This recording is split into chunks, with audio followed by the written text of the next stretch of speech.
सानाम को जोहार जोहार जोहार गे तेहेña तारीख दो 4/4/2024 माने एप्रिल मास ना होय 4 तारीख कना तेहेña स्पेशल दिन दो नोआ कना आले जहां 75 डेज हार्ट चैलेंज चला कान ताहे तेहेña लास्ट डेट कना तेहेña तारीख रे 75 75 दिन हुईना ओना खातिर टंगाड़ी वाइटल डेट कना अदो नोआ दो एहब लेन ना नोआ ओका 75 डेज हिसाब ते खान जनवरी रेना 20 तारीख साक्रात तायम जनवरी रेना 20 तारीख खुना ले एहब का उनकाते नेल लेखान जनवरी रेना 11 दिन फेब्रुआरी रेना 29 दिन और मार्च रेना 31 दिन और अप्रैल रेना 4 दिन जोतो मेसा लेखान 75 दिन जहां दो कंप्लीट ना और ओना बात काते हो अनऑफिशियली आले जहां अडी दिन नोआ जॉब न्यू रे रेस्ट्रिक्शन ले दोहले ओना दो एहब कना 2023 दिसंबर रेना 9 तारीख हिलो कना 9 तारीख खुना एहब काते साक्रात मांग 12 तारीख धबिते ओनते मोटामुटी 34 दिन होले 12 ताला तक ताहे कान तालेया ताला रे शुधु 5-6 दिन साक्रात रे ले जम ले अदो ओना नियम ले रपुर ले खातिर ते दूसरा 20 तारीख खुना एहब काते न 75 दिन ले कंप्लीट किया अदो 75 दिन कंप्लीट रे अडी किछु एक्सपीरियंस हुईना अदो तेहेña दिन दो एतहब समय रे जहां एक्साइटमेंट ताहे कना जे चिकते बन पारमो 75 दिन और अल्टीमेटली जहां लेका काते रहो 75 दिन अब बन कंप्लीट दाड़ा नोआ अडी मारांग जितकर कना चैलेंज कना अचीवमेंट कना और ओना अचीवमेंट तो आले भीतर खना जस्ती ले बुझो दाड़ा पालेन आते लांदा उडुको कारण जहां जहां मने रेना आस तेतांग कंट्रोल लिगिते ओना बाबेर सा उरी दो ओना अडी गे कष्ट करता है कना अडी गान समय दो ओना इदी करते फोटल उडुक गदो कना जे बंगा बाजार घाट को चलाव लेन कान अरे बारे को चलाव लेन कान सोहेज बोल लेन कान जहाले नोआले चैलेंज ले पूरा किया नोआर दो ताहे कान तले टोटली सुनुम बाले जोमा चंदा बासन रे जते सुनुम यूज गे आलो हुमा और ओना साथे सुगर टोटली आलो ताहेन मा इना तायम मैदा आलो ताहेन बेसन आलो ताहेन नोना को ताहे कना अद जहां खातिर ते स्ट्रीट फूड जहाना चॉप सिंगड़ा मिंगड़ा जहाना फूड बारना टोटली जम गे बारना तो टोटल 75 दिन दो वाले जम का नो ब्रेकफास्ट करे खूब जुरखान छोला बादाम अखरोट ओट्स को तो हम निथम मुझे तभी जम कर गया पुइलु दो मेंटेन खातिर हाना नवा काजू को अगु हुईना तायम दरा बिना काजू को तय गानो थोड़ीटा पहट दी ना हां एबारे नोआ रे मिटन जतो कोना मारांग पावना दो नोआ कना जहां तिना आलेले मने ले जे नोआ को कंट्रोल लेखान पाले मिटन हेल्थ रे मिटन भागी इया अदो ठीक गया गान को के चम अदो नोआ सावते जहां को ताहे कना रे टारगेट मेन दो नोआ फूड चितान रे आले दो जस्ती ले फोकस किया कारण मिद सावते उना चैलेंज दो पुइलु खना कराव कुटिन गया ताछाड़ा आबो परिवेश द अडी लेकान गया निंदा को बेंगे हुआ हांते नाते चला हो मेना गया टटका हांते नाते अडी रकम रूल्स रपु दो खातिर ते ना एक्सरसाइज को और ओना को दो बाले कंटिन्यू ओना से तो खूब बाले फोकस का अदो ओना खातिर ते एने मिट्टा जिनिस तबे आले दो खुशी के नोआ खातिर ते नोआ जोम चैलेंज दो अडी मारन चैलेंज कना नोआ दो स्वाभाविक बांग दो गानो बांग मेंटेन गानो नोआ ले मेंटेन किया और ओना खना जतो कना खुशी नोले बुझो के जखन के आरे बारे ले सेने ना आरे बारे रे हो सनाम होड़ को के अडी आले नोआ कमी होरा रे सपोर्ट को एम काले ओना लगिते उनको ना वीडियो तलाते सरहाव आले लगिते मिट जायगा रे अडी नापाय जोमा न्युआ को अरेंजमेंट किया माने तिकी चितान ते जहां को वाले जोम बड़ा का ओना को नाम किया खुशी रना कथा सावते सपोर्ट दो अडी गेले नाम का नोका दो बांगा जे खूब जे कुटिन होई कना नोका दो बांगा पुइलु को सन कटिक मैनेजमेंट रे भूलु कान ताहे खातिर ते बाको इसिन बसांग ले अब निजे के बांग ले हुई लेनते बंखान दो जहां रे खबर बड़ाय का को ओंडे तो को मैनेज कर के नो अडी नापाय रा जिनिस हाँ एबारे हुई कना पावना लेकाते नोका कना झोतो होड़ा वेट कटिक कम कना नसे नसे कम कना ओना दो ठीक है हड़मो रे फील बुझो कना मांग ओका लेका हड़मो को स्ट्रक्चर ताहे कना ओना खना कटिक फुर्तीटा बढ़ती कना भीतर को ना अरसा जिनिसटा दो अडी गान कम कना आ ओना रे टेस्ट दो नय हाले गिलिंग कराव किया ले माठ ले चलालना बेटी दिली 11 साइड माठ रे मोटामुटी 5 धाव दड़ दाड़े का 4 राउंड दड़ का अड़ी दिन पोरे दड़ काते नेल किया जे लांगा दो उनका बन बुझे माने ठीक गिन बुझे तार माने या हेल्थ कंपैरेटिव ठीक गया और बेटी हो तिना पुइलु छोटी दड़ किया पुइलु छोटी दड़ का एक बई पति एकांत है चाहे कि मैं डाडा हसी जेता আর না মধ্যে রে 3 पोर माठी चलाए ना मिद बछर लेका पर तो मी ओना दिन छोटी दड़ के और परेर दिन 8 दड़ किया और मुचे स्प्रिंग 3 दड़ किया माने उना जे खूब लांगा भो अति उनका दो बांगा जी तो कंट्रोल रे मेना ना हड़मोटा हेल्थ टा बुझो कना ठीक मेना उनका दो ना 75 मांग दो इया हेल्थ रे कटी कटी प्रॉब्लम को फील ताहे जहाँ दो जेमन माझे माझे इरेगुलर माने प्रेशर को कम ढेरों ताहे विशेष कहते ओनाटा दो ना 75 डेज रे टोटली टेस्ट ना सिचुएशन को बांग थेरा कना हड़मो रे उना ठीक इन बुझो का जे ओना टेस्ट ना मने के बाय दड़का निया मिटन जिनिस जतो कोना मारांग इ लगिते पॉजिटिव और इन तायम हुई कना लाइट प्रॉब्लम एक्चुअली चिका कना अब जहाँ तीना आले आर्टिस्ट होड़ दो मान शिल्पी होड़ दो टाइम टेबल टा अडी कठिन गया कारण निंदा हो बेगे रहिवा सिंह कोनो ठीक ठिकान बांग ताहन गया और जहाँ कारण ते नवा लाइट प्रॉब्लम और प्रेशर प्रॉब्लम दो मैक्सिमम आर्टिस्ट आगे हुयुरना प्रोबेबिलिटी जस्तिया होय आदो जहाँ खातिर ते नो जे नवा को मेंटेन काते दो नो आरे बारे चला करते प्रोग्राम रहो जम न्यूटा कंट्रोल गानो कना और अब बारे बन चला माने मिटन भागी जहाँ रगेम चला माने पेड़ा लेकातेम चला माने ओडे दो मंदन में गया और ओना मंदन टा गे एरडेना आर 75 डेज चैलेंज चलाव काते जहाँ खातिर अडी के भागी ना और अडी के निजरा हड़मो सेट ते हो कमी रे लगायना नहीं मिटन जिनिस बुझो किया मांग जेलेका चंदा बासांग रे अडी कन्फ्यूज रिंग बुझो में ताहे बुझो ताहे जे हां जे तिकी दो चेरें तिकिया उकाल कन तिकिया मेनखान तीना समय पारम इदी कना जतो नवा नवा रास्ता इजात इदी कना बनाव इदी कना जे नोआ हो चंदा गानोआ ओका बांग गानो जिनिस तिकिते गानो कना तो नोआ इटा जिनिस भागी परे परे तो लास्ट दो अडी रकम वेरिएशन जम रेना ऑप्शन है इदी ना ओखान पुइलु दो तिकी माने दो एकदम आलू के बांखान दो पेपे के बिली से दोगे नहीं कोगे कान परे तो नेल कना ओका बांग या हो जत रकम के सब्जी रहो वेरिएशन ताहेना और एटा नोआ आमिष को चितान रहो तिकी रेना अडी गान ऑप्शन बना दी तेहें ना दिन दो 75 दिन कंप्लीट कानते पुइलु जखन ताला माला ताहे कना ले मने तिसो चाबा इनलो खना दो एकदम नोका बन जोमा चित बन जोमा और डिसाइड यू कानते उन समय रे हो ले चित ते बन रपुदा 75 डेज जखन चाबा चित जोम काते ओना बन नॉर्मल जोम रे बन हजुआ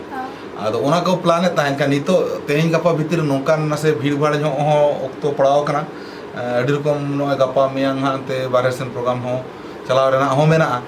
और तालारे किछु उड़ा रेना हाना नवा घेंगा हो कटी मेना आदो जहाँ खातिर ते उनते खूब जस्ती बाले ये का चेत कोते जम ले रपुदा और होय तबे मिट्टे जिनिस ले प्लान का नो जो का परकौ नोरे मेन उद्देश्य दे गे नवा कना जते अब फूड हैबिट्स बदल गानो नितो का समय रे हेल्थ इदी काते कटी चिंता लगती नवा खातिर हजू कना कारण जम नुआ रे जहाँ गेम उहरा रैंडमली भाबिया ओना रे गे भागी जिनिस दो बचुआ कारण सुनुम रे पाम ऑयल को मेसाया पाम ऑयल दो हुकना एकदम कोलेस्ट्रॉल रे एकदम बैरी कोलेस्ट्रॉल इम्बैलेंस है तमाय और जहाँ और अब नितो तुड़ी सुनुम किरियम चला रहो ओना रहो मोटामुटी पाम ऑयल मेसा ताहन कना नोंका कठिन समय रे जहाना गे जम टम को हड़मो खातिर तो खूब तो भागी बांग कना और अब हैबिट्स तैयार करना गाते गपाते पेड़ा रस्के हम बेस्ट बिंदासन ताहना जहाना गे जम न्यू ते चितान ते पेड़ा ओना तला ते जतो माने आदान प्रदान चलो चेत बन जमा चेत बन ये तो ओना लेकाते नेलो कना जतो अड़ी बड़ी जिनिस को गे अब ये कल्चर रे जम न्यू रे हजू कना तो ओना खातिर ते आले नोका ले उहरिया 75 डेज चाबा काते रहो नॉर्मल आले नोआ को ले लेताड़ी दिया कंटिन्यू दिया तबे नोआ दो चैलेंज दो बांग कना परकौ जहाँ मेना ओना परकौ ताहे हचवान और हाँ जो का हिलो लगती पड़ा खान तो एटा जम खान तो जमाबन ओना हो नेल काते तीना गानो एवॉइड उना भागिया और हाँ माने चेक मत चैलेंज दो बांग कना डिसिप्लिन दो बांग कना मेनखान दो एमनी रे का परकौ मेना नोआ परकौ कंटिन्यू हचवान इन खान हेल्थ लगी ते हो नपायोआ और साथे निजेरा ओना कंट्रोल ना चेष्टा टा हो ताहेना और ओनागे उद्देश्य ताहे कना जे जाते अब ओना परकौटा बदल उन दिन ठीक दरा समय नो गाने ना ताले खान दो नोआ जिनिस लेतार हो इदी गानो आदो आस नोआले दोहया जहाँ जखन बारहे को ले चला बारहे करे हो नोआ को मेंटेन रे ले रिकेया आपे आपे सपोर्ट ले ठीक है आदो इनगे मेन रेना और साथे नितोगा रोमा फर्चा फर्ची बन बड़ा सुगर और प्रेशर नियत किनते के ना निजेरा आर्जाव रुआ कना शुद्ध परकौ बदल लेखान नोआ किन रुआ तो कंट्रोल गानोआ और ओना के ना मुहिम लेकाते नोआ जहाँ ले कमी किया अदो निजे हले टेस्ट किया अदो ओना के चला इदी रेना आले हो कुरुमुटले दोहया जहाँ तिना गानोआ और होय गप्पा खना दोले जमेआ तेहेया 12टा धाबी जा हिसाब इन दो दिन हिसाब का ताहेन जुदी नोड़ा मा मेला चला कना अदिन मोने का तेहेन जुदी चबायना तले गपा दा मेला जेले चला फुचके ले जम एकदम भगी कथा सरी कथा खूब जस्ती ते बांग जम रे कष्ट दो मेना से बांग बारे पे आगे आइटम रे कष्ट मेना मिटन कना फुचके गपा इया मोने दोई बड़ा अटका कना वा दोई बड़ा ओना को जम गानो आर मिटन होय तो खूब जुर खाना हम जम सना बिरयानी जम इन बारे पे आइटम मेना ये ऑप्शन चॉइस दिया बच्चों इन बारे पे जिनिस मेना ना अदो ओना को तो जम गानो रमा गपा तले जमा आर बाकी दिन ना हाँ बाबा चला हाँ तबे ये इन में नेल क्या ओड़ा नो अब जहां आमिष को बन उतुए बिना सुनुम तक बेस ही बिजे तो नवा ना ओनागे कंटिन्यू चेष्टा दी हो जाता उनका के जम चला दी मा हां बिटी के ओना एहोब लेया से ओना तहियो पुरो किया नोंका के नेल ताबन में आरो चित चले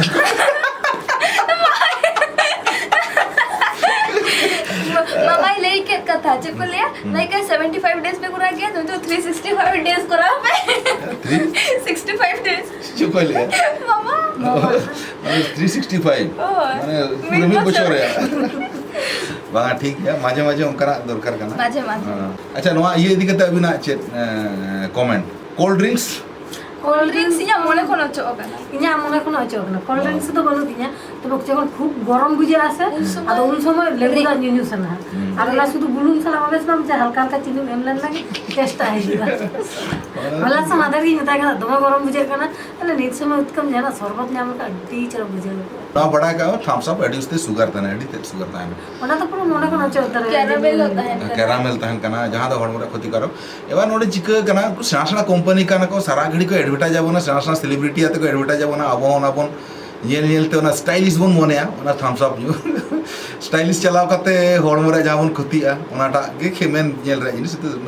स्टाइल जम न्यू रे स्टाइल करते लाभ बचो ठीक है माने वो चैलेंज ते मिटन जिनिस ही बुझो किया जहां तना के बन जम के जहां तना सिपिला एम जम के मेनखान 75 डेज रे ओका दा मनी दाका आलू बिली सिपी आड़ा को रकोय को नाम जम लेखा निगे पूरा हेवन आचे बाबा दरकार किछु किछु जिनिस आइटम आडी भगी भगी तबे जहां जो सुनुम जिनिस बुझम ताना सुनुम जिनिस जुदी आम निना गान उतु हुयो जिल हुयो जाना के सुनुम जो इसी ने गान कट्टी तनम जम लखन के हर्म एतो क्लांत बुझे क्लांत भारी बुझे माने चेनो के बांजी के सना उसे जम आर जपी आर जहां सद्द चतारे जमो कान उन फुटी हर्म बुझे कान इन तो सर सर पूरा बुरो इन देलन ता हां और तलारे जम रावलिन वीडियो ले माने बुरु दे जो उना कुटी ना सामान्य मितला छान दे जो उना कुटी नहीं बुझे आर उना माने रावल चेक सिनी गडरा सिनी बुरु रे ओना बेस भगी के उसला आ सितुंग कांता है सितुंग रे बोदे जिरो बाबू जिरो कना सटाना ताना मका चला कना ले भगी कला हरम तो रावल बुझो कना ओंडा वाले दे ना बेस के बुझे ना तापर ना चे झाड़ग्राम रे ना चे लाल जल ओंडा वाले दे ना ओंडा मा सणा सणा धीरे मेना ओना को बेस ना रबर को रखा ना हेल्थ सेंस ते आडी कॉन्फिडेंस डर कना हां होय आदो नो तिकिया जम दु चिक कना एकदम